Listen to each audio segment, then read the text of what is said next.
오늘 읽은 말씀을 통해서 신혼의 때로 돌아가자라는 제목으로 말씀을 나눌 때에 하나님의 크신 은혜가 저와 여러분 모두에게 임하기를 주님의 이름으로 축복합니다. 예레미야 2장에서는 하나님과 이스라엘의 관계를 서로 사랑하는 사이의 비유에서 말씀하고 있습니다. 광야라는 척박한 상황 속에서도 이스라엘은 하나님을 사랑했고 하나님을 따랐습니다. 광야를 지날 때에는 하나님과 이스라엘 사이를 갈라놓을 만한 것이 없었습니다. 하나님만을 따라야 했고요, 하나님만이 전부였습니다. 그래서 그때를 이와 같이 비유합니다. 청년 때의 인애와 신혼 때의 사랑이라고 말입니다. 청년 때의 열정과 또 신혼 때의 정말 불같이 타오르는 그런 사랑으로 지금 비유하고 있습니다. 그런데 가나안 땅에 들어가고서부터는 사유재산이 생겼고요, 하나님이 없이도 살만한 환경이 되었습니다. 그러자 하나님만 따르던 광야에서의 그들의 신앙의 모습이 사라지게 되었습니다. 그 7절에 나오는데요, 우리 7절 말씀을 다시 한번 읽도록 하겠습니다. 시작. 내가 너희를 기름진 땅에 인도하여 그것의 열매와 그것의 아름다운 것을 먹게 하였거늘 너희가 이리로 돌아와서는 내 땅을 더럽히고 내 기업을 역겨운 것으로 만들었으며. 하나님 분명 말씀과 같이 사랑하는 이스라엘을 향해서 기름진 땅과 열매들을 주셨습니다. 그들이 수고하지도 않았는데 그렇게 많은 은혜의 것들을 허락하셨다라는 거죠. 하나님을 참 많이 사랑하신다라는 것을 실제로 보여주신 것입니다. 그런데 이스라엘은 하나님께서 원하는 것, 하나님께 원하는 것을 얻으면서요, 하나님을 떠나기 시작했다라는 것입니다. 하나님께 원하는 것을 얻었는데 그러면 더 좋아야 되는데 하나님을 떠나기 시작했더라. 제사장들은요, 하나님을 찾지 않았습니다. 그렇게 하나님을 찾지 않고 제사를 드렸다라고 말씀하죠. 습관적으로 형식적으로 제사를 드릴 뿐 하나님이 없는 제사를 드렸다라고 말씀합니다. 율법을 가르치는 자들도 마찬가지였습니다. 허락하신 율법에 따라 자신들이 만든 율법까지 더해가면서 행위로는 율법을 잘 지키는 것 같았지만 율법을 통해서 하나님을 알려고 하지 않았고요, 율법을 지키는 것을 통해 자신의 구원과 종교적인 만족을 얻는데 만족하며 즐거워했다라고 말씀하고 있습니다. 관리들은 자신들에게 주어진 권세와 지위를 이용해서 하나님보다 높은 자리에서 군림하거나 부도덕 가운데 자신이 원하는 바를 이루는 삶을 살았고요, 선지자들이 절정인데 여호와의 이름이 아닌 바알의 이름으로 예언을 하고 그렇게 사람들 앞에 축복을 나누었습니다. 여러분, 하나같이 정말 경쟁이라도 하듯이 누구 하나 하나님 앞에 바로 서는 사람이 없이요, 정말 열심히 하나님과 멀어지기 시작을 합니다. 참 이 모습이 어떤 한 장면으로 저에게 보여지는데, 하나님께서 그 이스라엘 백성들을 가나안 땅에 불러주시고 그곳에서 좋은 것들을 주셨는데 그 좋은 것을 얻자마자 누가 총을 딱 쏜 것처럼 그 총성과 함께 하나님과 멀리 달리기를 하는 것처럼 그렇게 하나님과 멀어졌다라는 것입니다. 이것을 우리는 신앙의 배도라 볼 수 있습니다. 하나님과 멀어지고 하나님을 배신한 모습이죠. 신앙의 배도, 그것은요, 하나님이 없는 인생을 이야기합니다. 하나님의 자리에 다른 것, 우상을 채워넣습니다. 애초에 신앙이라고 할 수도 없는 것이 하나님 중심이 아니다 보니 자신들이 원하는 것을 다른 것들로부터, 우상들로부터 찾았고요, 또 그런 것들을 얻고 나면 하나님을 찾지 않는 그런 인생으로 바뀌게 된다라는 거죠. 그래서 6절 마지막에 여호와께서 어디 계시냐 하고 말하지 아니하였도다, 하나님을 찾지 않습니다. 8절 초반에도 제사장들은 여호와께서 어디 계시냐 말하지 아니하였으며, 그들 눈에 분명 하나님이 보이지 않는데 보이지 않는 하나님을 향하여 정말 하나님을 묵상하고 하나님을 더 높이기 위하여 하나님을 찾는 인생이 하나도 없다라는 것입니다. 하나님을 찾지 않았습니다. 하나님을 향해 구하지도 않았고요, 생각하지 않았고 하나님 없이 살아가는 인생, 그것을 참 열심히 했다라는 거죠. 여러분, 하나님을 찾지 않는 것, 이것은요 믿음이 좋은 것도 또는 정말 나는 다 괜찮은 것처럼 보이는 의연한 태도도 아닙니다. 하나님을 조금 편하게 해드리는 것도 아닙니다. 하나님께 의지한다라는 것은요 우리에게 문제가 있기 때문에 하나님을 의지하는 것이 아닙니다. 애초에 우리는 지음 받을 때, 창조를 받을 때에 애초에 하나님을 의지하는 존재로 만들어졌기 때문에요. 당장 내게 무엇이 있고 없고와 상관없이 하나님을 의지하는 그것이 바로 우리의 사람의 본질적인 모습이라는 거죠. 그러니 하나님과 우리 사이가 건강하다면 자연스럽게 하나님을 찾고 구해야 됩니다. 마치 어린아이가 그냥 어디에 홀로 떨어져 있을 때 엄마 아빠를 그렇게 애가 타게 찾는 것처럼 눈에 보이지 않는 하나님을 향해서 우리는 끊임없이 하나님을 찾고 여호와 하나님을 그렇게 부르짖어야 한다라는 겁니다. 이게 마땅한 것입니다. 그래서 하나님을 찾지 않는 모습이 문제이다라고 오늘 말씀은 이야기하는 거예요. 그것이 심각한 신앙의 배도의 또 다른 모습이다라고 우리에게 말씀하고 있습니다. 하나님을 찾지 않더니 하나님의 말씀에 귀를 닫고 종국에는 하나님께 반역하며 바알의 이름으로 예언을 하는 부끄러운 짓을 저지르기까지 합니다. 그야말로 타락과 우상 숭배로 외도를 하고 불륜을 저지르는 모습을 보여주고 있습니다. 여러분, 사랑하는 사이에서 어느 한쪽이 외도를 한다, 그렇게 되면 이 여전히 사랑하고 있는 사람은요 애가 타고 속이 상할 수밖에 없습니다. 급기야는 분노하고 한탄하게 됩니다. 나는 여전히 사랑하는데 왜 너는 사랑하지 않지? 왜 내 말에 귀를 기울이지 않는 거야? 그렇게 여러 가지 분노와 한탄, 어떤 슬픔과 여러 애잔한 마음들이 그렇게 복합적으로 일어나게 된다라는 거죠. 오늘 말씀에 나오는 하나님의 마음이 그러합니다. 이스라엘을 향한 하나님의 마음이 그렇다라는 건데요, 우리 11절의 말씀에 보면 어느 나라가 그들의 신들을 신 아닌 것과 바꾼 일이 있느냐라고 말씀을 해요. 어느 나라의 사람들이 자기들의 신을 다른 신과 바꾸느냐. 사실 참 정말 재미난 것은 성경에 나오는 이스라엘 백성을 제외한 다른 이방 민족들은요 자신들의 신을 다른 신과 바꾸는 모습이 없습니다. 자신들의 신, 우상을 만들어 놓고 그것을 섬기는 일을 참 열심히 해요. 그런데 하나님의 나의 백성이다라고 친히 불러주셔서 자기 백성 삼으신 언약 백성 이스라엘은요 참 한결같이 하나님이 아닌 다른 것을 찾는 일을 열심히 했다라는 거죠. 그들의 죄악을 한 번 더 확인시켜주는 말씀이 13절의 말씀인데요, 우리 13절 말씀을 같이 한번 읽겠습니다. 시작. 내 백성이 두 가지 악을 행하였으니 곧 그들이 생수의 근원되는 나를 버린 것과 스스로 웅덩이를 판 것인데 그것은 그 물을 가두지 못할 터질 웅덩이들이니라. 하나님을 찾지 않는 것이 하나님을 버린 것이다 라고 이야기합니다.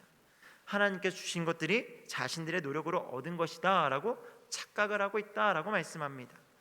그러니 이후에 자신들의 힘으로 무언가를 이루고자 하는 그런 모습들이 가득하고요, 그것들이 터진 웅덩이에 정말 가두지 못할 물들을 채워넣는 헛된 모습에 불과하다라고 말씀하고 있죠.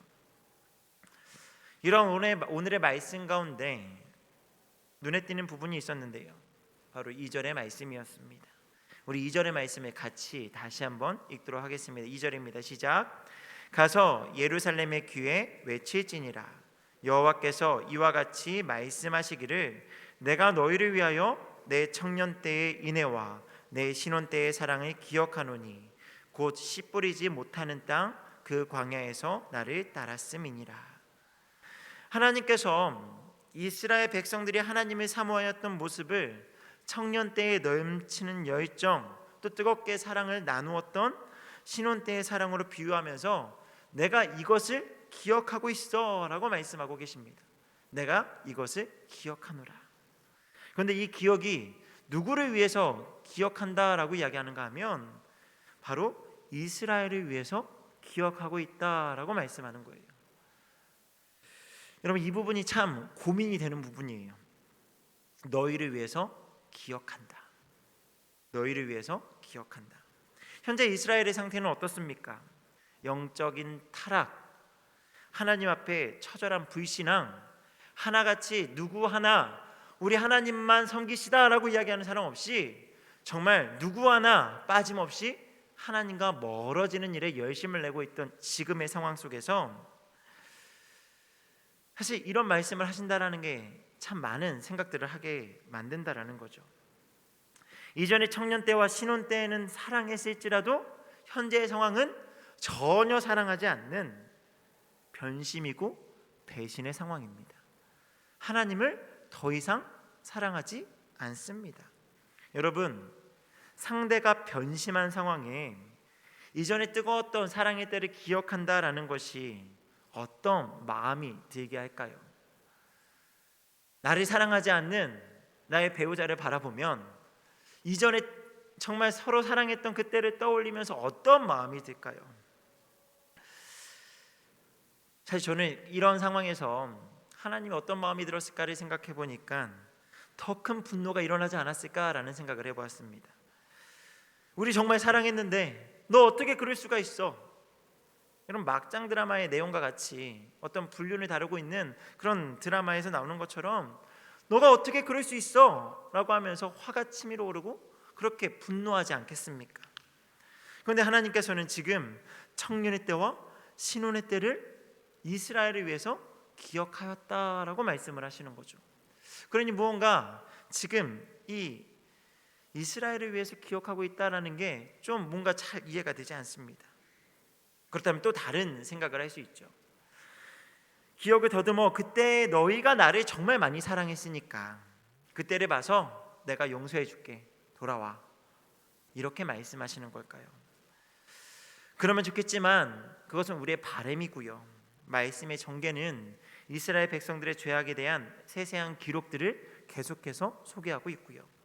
26절 이후로는 하나님께서 분명하게 심판하신다라는 말씀, 용서가 아닌 심판의 내용을 이야기하고 있으니 이 용서와도 상관이 크게 없어 보입니다.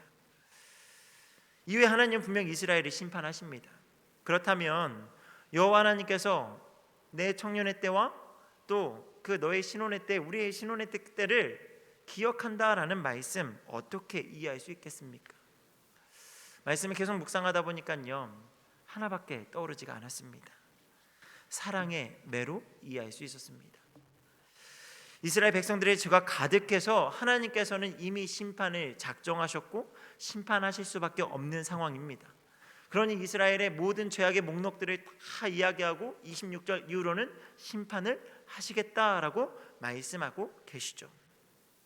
그런데 이 내가 너희를 위해서 기억한다라는 이 말씀이, 이 이야기가 어떤 의미인가 하면 내가 너희들을 죄악 가운데, 너희들의 모든 불신앙과 타락 가운데 너희들을 영원한 심판으로 몰아가기 위한 정말 불의 심판과 같은 그런 형벌이 아니라 내가 너희를 정말 사랑하기 때문에 내가 너희를 심판하고 내가 너희로 하여금 어렵고 힘든 고난의 시간을 줄 때에 다시금 돌아오라라는 하나님의 사랑의 매라는 거죠. 여러분, 사랑의 매는요 때로는 아플 수 있습니다. 자녀들에게요 많이 아플 수 있어요. 눈물이 날 수도 있고요 흉이 질 수도 있습니다. 그런데 부모가 사랑의 매를 들지 않으면 자식은 어떻게 되겠습니까? 분명 잘못된 길로밖에 갈 수 없습니다. 그러니 당연히 부모로서 마땅히 자녀를 사랑하는 부모라면 매를 들어야 한다라는 거죠. 그러니 매를 주시기 전에 하나님께서 먼저 말씀하시는 거예요. 이스라엘아, 내가 너희를 정말 사랑한다. 그렇게 먼저 말씀하시는 거예요. 내가 너희를 정말 많이 사랑해. 이전에도 정말 너와 뜨겁게 사랑했고 너는 지금 나를 떠났지만 나는 지금도 너를 여전히 너무나 사랑한다. 그래 나는 그때 그 사랑을 잊지 않고 기억하는 거야. 그래서인지 2절 초반에 이런 말씀이 나와요. 가서 예루살렘의 귀에 외칠지니라 말씀을 합니다. 여러분 보통 다른 말씀들에 보면 이런 표현으로 귀에 외칠지니라 라고 이야기하지 않고요, 그냥 가서 외치라 라고 이야기합니다. 선지자들에게 그냥 너는 어디에 가서 외치라, 전하라 라고 이야기를 하세요. 근데 지금 예루살렘의 귀에 외치라 말씀을 하시는 거예요. 여러분 귀에 외친다 한번 상상을 해보십시오. 여러분 언제 귀에 외칩니까? 그냥 들을 수 있는 사람에게 그냥 옆에 있는데 그냥 이야기하면 들을 수 있는 것 아닙니까? 근데 귀에 외치는 거예요. 저희 집 둘째 아이가 종종 귀에 속삭이는 걸 잘하거든요. 물론 이 몰래 저에게 들키고 싶지 않은 이야기를 엄마에게 하고 싶어서 그렇게 많이 하는데, 어쨌든 귀에 전달하게 되면 듣는 사람은 아, 나에게만 얘기하는 거구나, 나에게 정말 얘기하는 게 맞구나 라고 자신에게 이야기하고 있다는 걸 확인할 수 있죠. 또 언제 귀에 외칩니까? 잘 듣지 못할 때, 들으려고 하지 않을 때 귀에 대고 소리를 외치는 거죠. 듣지 않을 수 없도록, 듣지 못했다고 이야기하지 못하도록, 정신이 나간 사람이 정신을 차릴 수 있도록 귀에 외치라 라고 말씀을 하는 거예요. 그래서 한 번 더 4절에 말씀을 하시죠. 야곱의 집과 이스라엘의 집 모든 족속들아 여호와의 말씀을 들으라. 여호와의 말씀을 들으라. 들어라, 이제 돌아와라. 하나님과 신혼 때의 사랑으로 돌아와라 말씀하시는 거예요. 계시록 2장 4절과 5절에 에베소 교회를 향한 말씀 가운데도 이렇게 말씀을 합니다. 제가 중간의 부분을 읽어드릴 텐데요. 너희 처음 사랑을 버렸느니라. 그러므로 어디서 떨어뜨렸는지를 생각하고 회개하여 처음 행위를 가지라. 처음으로 돌아와라 라고 말씀하시는 거죠. 너가 지금 멀어졌어, 너 변했어, 처음으로 돌아와. 사랑을 회복하고 다시 돌아와 말씀하시는 거죠. 하나님께서는 지금 우리에게도 동일하게 말씀하세요. 신혼의 때로 돌아와라.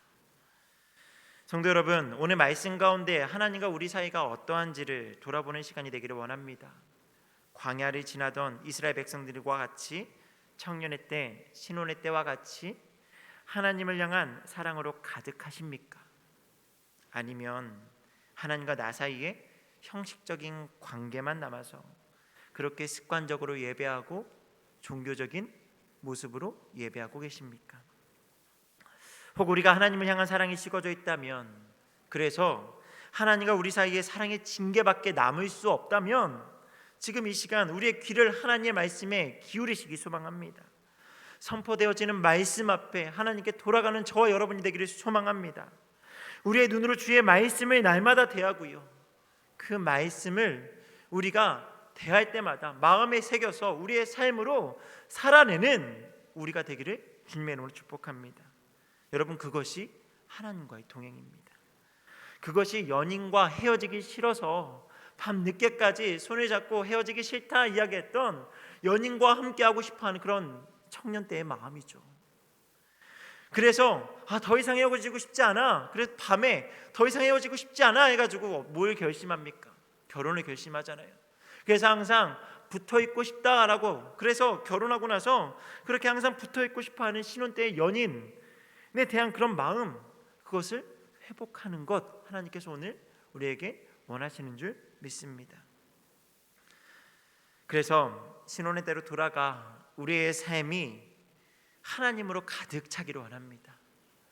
하나님만 있으면 되고요, 하나님만 사랑하고 하나님께서 원하시는 것들로만 우리의 삶을 채워가서 그렇게 하나님 앞에 기쁨이 되는 저와 여러분의 삶이 되기를 주님의 이름으로 소망합니다. 우리 같이 찬양하면서 기도하는 시간을 갖기 원합니다. 우리 많이 부르진 않은 찬양이어서 조금 생소할 수 있으시지만, 그래도 함께 찬양의 가사를 생각하시면서 이렇게 반복